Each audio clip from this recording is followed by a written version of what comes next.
Chapter 23. The migrant people, scuttling for work, scrabbling to live, looked always for pleasure, dug for pleasure, manufactured pleasure, and they were hungry for amusement. Sometimes amusement lay in speech, and they climbed up their lives with jokes. And it came about in the camps along the roads, on the ditch banks, beside the streams, under the sycamores, that the storyteller grew into being, so that the people gathered in the low firelight to hear the gifted ones, and they listened while the tales were told, and their participation made the stories great. I was a recruit against Geronimo. And the people listened, and their quiet eyes reflected the dying fire. Them Injuns was cute, slick as snakes and quiet when they wanted. Could go through dry leaves and make no rustle. Try to do that sometime. And the people listened and remembered the crash of dry leaves under their feet. Come the change of season and the clouds up. Wrong time. Ever hear of the army doing anything right? Give the army 10 chances and they'll stumble along. Took 3 regiments to kill 100 braves. Always. And the people listened, and their faces were quiet with listening. The storytellers, gathering attention into their tales, spoke in great rhythms, spoke in great words because the tales were great, and the listeners became great through them. They was a brave on a ridge against the sun. Knowed he stood out, spread his arms and stood, naked as morning and against the sun. Maybe he was crazy, I don't know. Stood there, arms spread out. Like a cross he looked, 400 yards.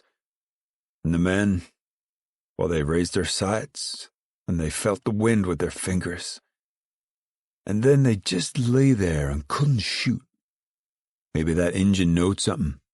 Knowed we couldn't shoot. Just lay there with rifles cocked and didn't even put 'em to our shoulders, looking at him. Headband, one feather. Could see it. And naked as the sun. Long time we laid there and looked, and he never moved. And then the captain got mad. Shoot, you crazy bastard, shoot, he yells. And we just laid there. I'll give you a 5 count, and then mark you down, the captain says. Well, sir, we put up our rifles slow, and every man hoped somebody'd shoot first. I ain't never been so sad in my life. And now laid my sights on his belly, 'cause you can't stop a Injun no other place. And then, well, he just plunked down and rolled, and we went up. And he wasn't big. He'd look so grand up there, all tore to pieces and little. Ever see a cock pheasant, stiff and beautiful? Ever feathered, drawed, and painted?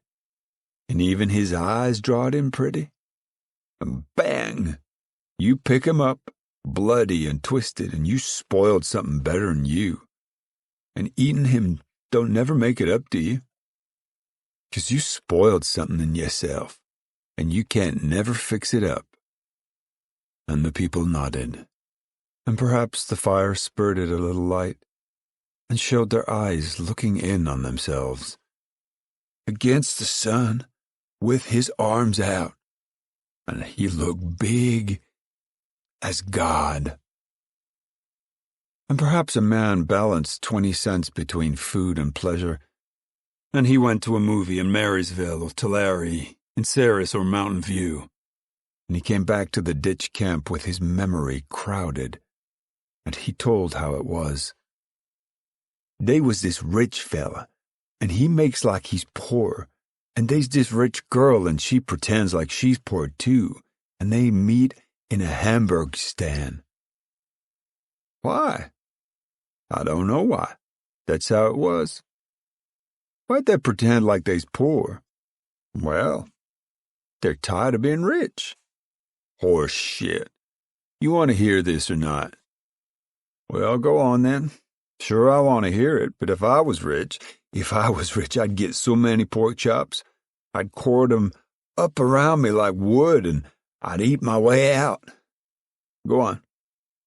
Well, they each think the other one's poor, and they get arrested, and they get in jail, and they don't get out because the other one would find out the first one is rich, and the jailkeeper, he's mean to 'em because he thinks they're poor. Ought to see how he looks when he finds out. Just nearly faints, that's all. What they get in jail for? Well, they get caught at some kind of radical meeting, but they ain't radicals. They just happen to be there. And they don't each one want to marry for money, you see. So the sons of bitches start lying to each other right off. Well, in the picture, it was like they was doing good. They're nice to people, you see. I was to a show once that was me, and more'n me, and my life, and more in my life, so everything was bigger. Well, I get enough sorrow. I like to get away from it. Sure, if you can believe it. So they got married, and then they found out, and all them people that's treated 'em mean. There was a fella had been uppity, and he nearly fainted when this fella come in with a plug hat on, just nearly fainted. And they was a newsreel with them German soldiers kicking up their feet. Funny as hell. And always, if he had a little money, a man could get drunk. The hard edge is gone, and the warmth. Then there was no loneliness, for a man could people his brain with friends, and he could find his enemies and destroy them. Sitting in a ditch, the earth grew soft under him. Failures dulled, and the future was no threat. And hunger did not skulk about, but the world was soft and easy, and a man could reach the place he started for. The stars came down wonderfully close, and the sky was soft. Death was a friend, and sleep was death's brother. The old times came back. A girl with pretty feet who danced one time at home, a horse, a long time ago, a horse and a saddle, and the leather was carved. When was that? Ought to find a girl to talk to. That's nice. I'll lay with her, too. But warm here, and the stars down so close, and sadness and pleasure so close together. It's really the same thing. Like to stay drunk all the time. Who says it's bad? Who dares to say it's bad? Preachers. But they got their own kind of drunkenness. Thin, barren women. But they're too miserable to know. Reformers. But they don't bite deep enough into living to know. No, the stars are close and dear, and I have joined the brotherhood of worlds. And everything's holy. Everything. Even me. A harmonica is easy to carry. Take it out of your hip pocket and knock it against your palm to shake out the dirt and pocket fuzz and bits of tobacco. Now it's ready. You can do anything with a harmonica. Thin, reedy single tone, or chords, or melody with rhythm chords. You can mold the music with curved hands, making it wail and cry like bagpipes, making it full and round like an organ, making it as sharp and bitter as the reed pipes of the hills. And you can play and put it back in your pocket. It's always with you, always in your pocket. And as you play, you learn new tricks, new ways to mold the tone with your hands, to pinch the tone with your lips. And no one teaches you. You feel around, sometimes alone in the shade at noon, sometimes in the tent door after supper when the women are washing up. Your foot taps gently on the ground. Your eyebrows rise and fall in rhythm. And if you lose it or break it, why, it's no great loss. You can buy another for a quarter. A guitar is more precious. Must learn this thing. Fingers of the left hand must have callus caps. Thumb of the right hand a horn of callus. Stretch the left-hand fingers, stretch 'em like a spider's legs to get the hard pads on the frets. This was my father's box. Wasn't no bigger'n a bug first time he gave me C chord. And when I learned as good as him, he hardly never played no more. Used to sit in the door and listen and tap his foot. I'm trying for a break, and he'd scowl mean till I get her. And then he'd settle back easy and he'd nod. "Play," he'd say. "Play nice. It's a good box. See how the head is wore? They's many a million songs wore down that wood and scooped her out. Some day she'll cave in like an egg.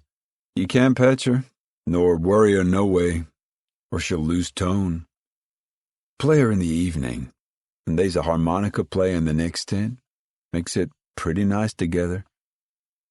The fiddle is rare, hard to learn, no frets, no teacher. Just listen to an old man and try to pick it up. Won't tell how to double. Says it's a secret. But I watched. Here's how he done it. Shrill as a wind, the fiddle. Quick and nervous and shrill. She ain't much of a fiddle. Give $2 for her. Fella says they's fiddles 400 years old, and they get mellow like whiskey. Says they'll cost $50,000-$60,000. I don't know. Sounds like a lie. Harsh old bastard, ain't she? Want to dance? I'll rub up the bow with plenty rosin. Man, then she'll squawk. Hear her a mile. These three in the evening, harmonica and fiddle and guitar, playing a reel and tapping out the tune, and the big deep strings of the guitar beating like a heart, and the harmonica's sharp chords and the skirl and squeal of the fiddle. People have to move close. They can't help it. Chicken reel now. And the feet tap and a young, lean buck takes 3 quick steps and his arms hang limp. The square closes up and the dancing starts. Feet on the bare ground, beating dull, striking with your hands. Hands round and swing. Hair falls down in panting breaths. Lean to the side now. Look at that Texas boy. Long legs, loose, taps 4 times for every damn step. Never seen a boy swing around like that. Look at him swing that Cherokee girl, red in her cheeks and her toe points out. Look at her pant. Look at her heave. Think she's tired? Think she's winded? Well, she ain't. Texas boy got his hair in his eyes, mouth wide open, can't get air in, but he pats 4 times for every darn step. And he'll keep a-going with the Cherokee girl. The fiddle squeaks and the guitar bongs. Mouth organ man is red in the face. Texas boy and the Cherokee girl panting like dogs and a-beating the ground. Old folks standing a-patting their hands, smiling a little, tapping their feet. Back home, in the schoolhouse it was, the big moon sailed off to the westward, and we walked, him and me, a little ways. Didn't talk 'cause our throats was choked up. Didn't talk none at all. And pretty soon they was a haycock. Went right to it and laid down there. Seeing the Texas boy and that girl a-stepping away into the dark, think nobody seen 'em go. Oh, God, I wished I was a-going with that Texas boy. Moon'll be up for long. I seen that girl's old man move out to stop him, and then he didn't. He knowed. Might as well stop the fall from coming.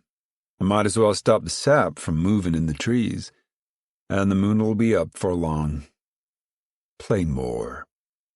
Play the story songs as I walked through the streets of Laredo. Fire's gone down. Be ashamed to build her up. The little old moon'll be up for long. Beside an irrigation ditch, a preacher labored, and the people cried. And the preacher paced like a tiger, whipping the people with his voice.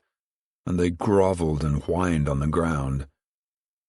He calculated them, gauged them, played on them, and when they were all squirming on the ground, he stooped down, and of his great strength he picked each one up in his arms and shouted, "Take 'em, Christ!" and threw each one in the water. And when they were all in, waist-deep in the water, and looking with frightened eyes at the Master, he knelt down on the bank, and he prayed for them, and he prayed that all men and women might grovel and whine on the ground. Men and women, dripping, clothes sticking tight, watched. Then, gurgling and sloshing in their shoes, they walked back to the camp, to the tents, and they talked softly in wonder. "We've been saved," they said. "We're washed white as snow.